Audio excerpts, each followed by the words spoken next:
আমার এইখানে একটা প্রশ্ন যে ইরানে ইসরায়েল হামলা চালিয়েছে বা মার্কিন যুক্তরাষ্ট্র হামলা চালাচ্ছে, যুদ্ধ হচ্ছে, এখানে সূত্রপাত হিসেবে বলা হচ্ছে যে ইরানে পারমাণবিক বোমা তৈরি করছে বা প্রক্রিয়াধীন রয়েছে। আপনার কি মনে হয় আসলেই কি পারমাণবিক বোমা এখানে কোনো এটা একটা ইস্যু ধরে একটা রাষ্ট্রকে ধ্বংস করে দেওয়ার একটা? এখানে যদি আপনি মানবতার কথা বলেন, ন্যায়ের কথা বলেন, জি, তাহলে যেখানে ইসরায়েল একেবারে আমরা দেখতে পাচ্ছি যে পারমাণবিক শক্তিধর রাষ্ট্র কয়টি, তার মধ্যে ইসরায়েল আছে।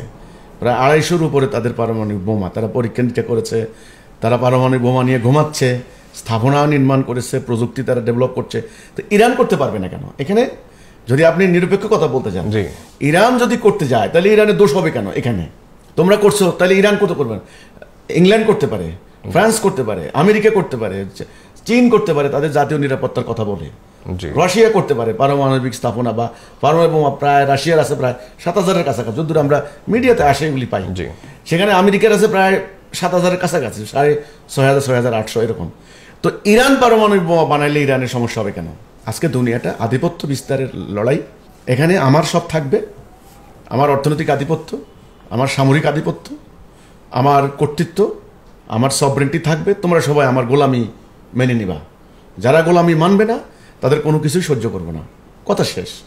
এটা হলো চূড়ান্ত কথা। এখানে পারমাণবিক বোমা বানালো কেন ইত্যাদি ইত্যাদি, এগুলো আমি মনে করি না, এগুলো উছিলা মাত্র। কারণ তোমার ঘরে পারমাণবিক বোমা আছে, তুমি আরেকজনকে নিষেধ করবা কেন? তারাও তো নিরাপত্তার কথা বলতে পারে। এই হচ্ছে আমার কথাটা। এটা একটা উছিলা মাত্র। আসল কথা হলো এই দুনিয়াটা তারা কন্ট্রোল করবে, শাসন করবে। আমাদের নবী করিম সাল্লাল্লাহু আলাইহি ওয়াসাল্লাম যেটা বলে গেছেন যে দাজ্জাল আসবে, সেই দাজ্জালের আগমন আমরা দেখতে পাচ্ছি। দাজ্জাল শব্দটা তিনি বোঝানোর ক্ষেত্রে, যেহেতু 1500 বছর আগে আরবের তৎকালীন মানুষদেরকে ওনাকে বুঝাতে হয়েছে, এই জন্য তিনি রূপক অর্থে বলেছেন, আলিগরিক্যালি আমরা যেটা বলি রূপক অর্থে। দাজ্জাল মানে একটা দানবীয় শক্তিকে তিনি বুঝিয়েছেন। দাজ্জাল আসবে, সমগ্র মানব জাতি দাজ্জালের পায়ে সেজদা করবে, মুসলমানদেরকে কষ্ট দেবে, এগুলো হাদিস আছে কিন্তু। জি। এবং একটা হাদিস আছে যে সমগ্র মাটি পানি কোনো কিছুই দাজ্জালের করায়ত্তের বাইরে থাকবে না। দাজ্জাল মাটির নিচ থেকে সম্পত্তি আহরণ করবে, সেই সম্পত্তি তার কাজে লাগাবে। এগুলো কিন্তু হাদিস আছে। পুরো মানব জাতি দাজ্জালের পায়ে সেজদা করবে। আজকে আমাদের যিনি প্রতিষ্ঠাতা ইমামুজ্জামান জনাব মোহাম্মদ বাইজিদ খান পন্নী, উনি একটা বই লিখেছেন। উনি বলেছেন সেই রসুল বর্ণিত দাজ্জাল, যে দাজ্জালের কথা রসুল বলেছেন, সেই দাজ্জাল হচ্ছে বর্তমানে যে ইহুদি খ্রিস্টান যে বস্তুবাদী যান্ত্রিক সভ্যতা, এটাই সেই দাজ্জাল। এটার যে প্রযুক্তি, এটার যে টেকনোলজি, এটার যে মারণাস্ত্র, এটা হলো দাজ্জালের বাহন। এখানে আসলে ন্যায় অন্যায় বলতে কোনো মানদণ্ড নাই। তারা যা বলবে সেটাই হলো চূড়ান্ত কথা।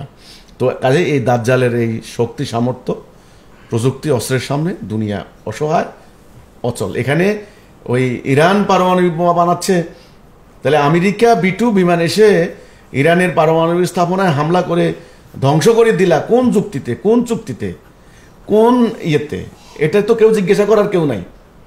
কারণ জাতিসংঘ তো ওদের আন্ডারে, ওরা জাতিসংঘ তৈরি করেছে। কে বলবে যে তুমি আটলান্টিকের ওই পার থেকে উড়ে এসে এদের পারমাণবিক স্থাপনা ধ্বংস করে দিলা? তোমার পারমাণবিক স্থাপনা কিভাবে নিরাপদ থাকে? ঘটনা সেই দাজ্জালীয় সভ্যতা। এখন দুনিয়া অসহায়, বিশেষ করে মুসলমানরা অসহায়।